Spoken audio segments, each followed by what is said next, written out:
Hello, my name's Kevin Douglas Berg. I'm here to provoke thought and move humanity just a little bit. This going to be our Let's Do It to It. If we're counting yesterday's edition, it'd be the 24th edition, where we talk about the current news events that's going on.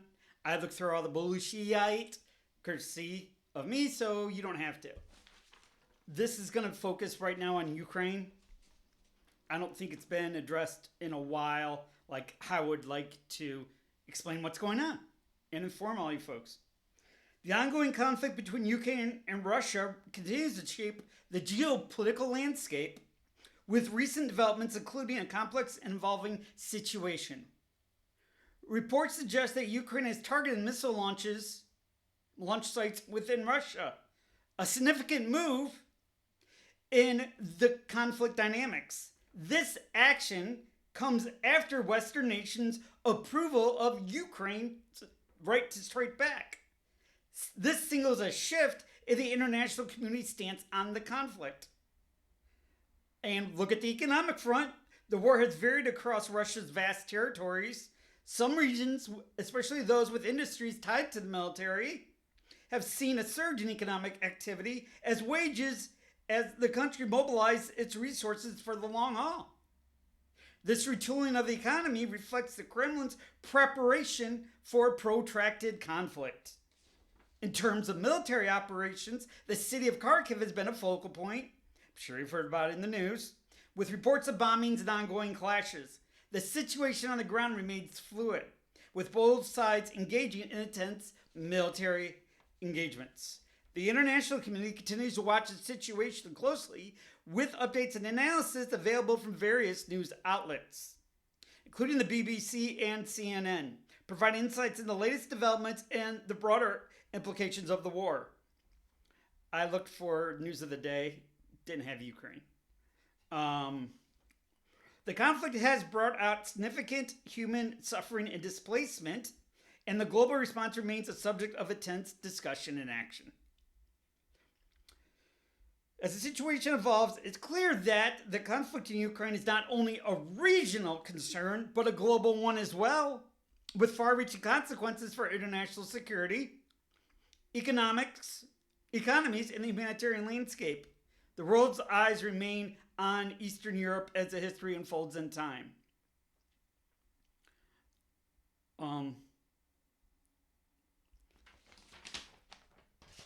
Like I stated before, we okayed them to use our missiles against Russian cities.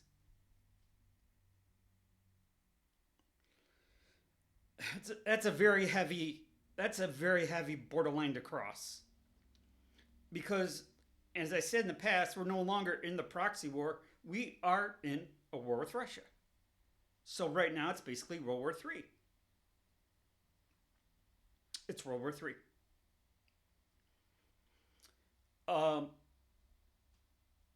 Putin has said no nuclear strategic bombing right now or whatever. But to just think that he had that on his mind, and I'm sure we have that on our minds as well. I gotta play both sides. I'm sure the NATO has that on their minds too. And I was just looking at a scenario. It was done in the 1980s about NATO versus Warsaw Pact and how it'd go down. It was very interesting because in the story itself, they had Reagan and Andropov and Gorbachev. Like, if that's when you know the leaders, that'll give you a sense. They talked about using Star Wars as a global defense initiative. It really never really got off the ground at the time. And it was basically a very constant threat of potential that we pushed Russia to the breaking point with their economics, trying to invest so much to keep up with us militarily. But okay, onto the subject at hand. At the end of it, the lesson was it was a thermonuclear war, but it was strategically done.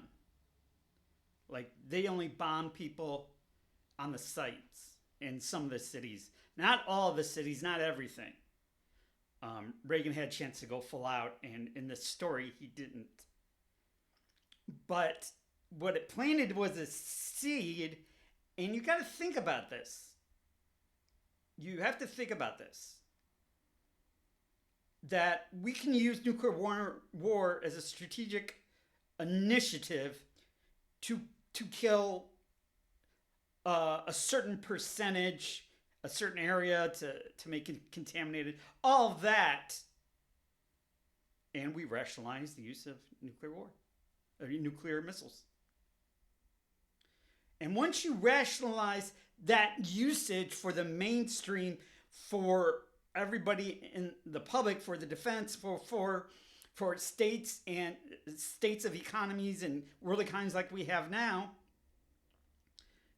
there is no going back. There is going no back from that. And people will then have like, oh, in the past, we did that strategic nuclear war and only so many million people got killed. We don't have to blow up the whole earth. And then you think about it, it's a rationalization to end a certain civilization, certain city, planned attacks, a military like battalion, stuff like that. And it's going to leave the whole place radioactive unless they do it by the air. Then it goes up, then it comes down. But that could be one way, or it could be the other. Or it could be neutron bombs, which don't inflict damage. They just kill people. I know, really great topic, I understand. But when they planted that seed at the end, Oppenheimer said, and this is kind of theoretical, a little melodramatic, I have created death, death has become me. And I'm sure he didn't, or maybe he did realize, once it's out of the genie's out of the bag, it's not going to go back. It's not going to go back. So with this being said, with Putin actually saying he wasn't going to use them now, it's a war with Russia. It is a war with Russia. There is no funny in it. There's no comic relief I'm trying to deliver here. We are on the precipice of... No, we're not on a precipice. There's a doomsday clock, and we're at 59.999999 right now. Right the fuck now. So when I bring you updates on the Ukraine, and it's funny, like I said, AI didn't have anything in there. This is very important to these times that we're in. And now we're up to what? 2 years going back and forth or something like that? 65 billion, 845 million. It adds up. It adds up. So that was the 24th edition of Let's Do It To It! Current news, so you have to go through all the bullshit. My name's Kevin Dosberg. Kevin Dosberg, West End Block, KDB. We break it down. Pray for you, pray for me, pray for world peace. Pray for those coming and going. Pray for those in a plane, train, automobile. Pray for those that are traveling tonight. Pray for everybody is serving and post-serving fighting with PTSD. Pray for every policeman, policewomen. Pray for everybody in uniform. Pray all rescue, first responders. Anybody in the hospital wanting a better day. Pray for you and me, world peace. And your provoke thought. Move humanity just a little bit. Kevin out. You guys are the best. Thank you.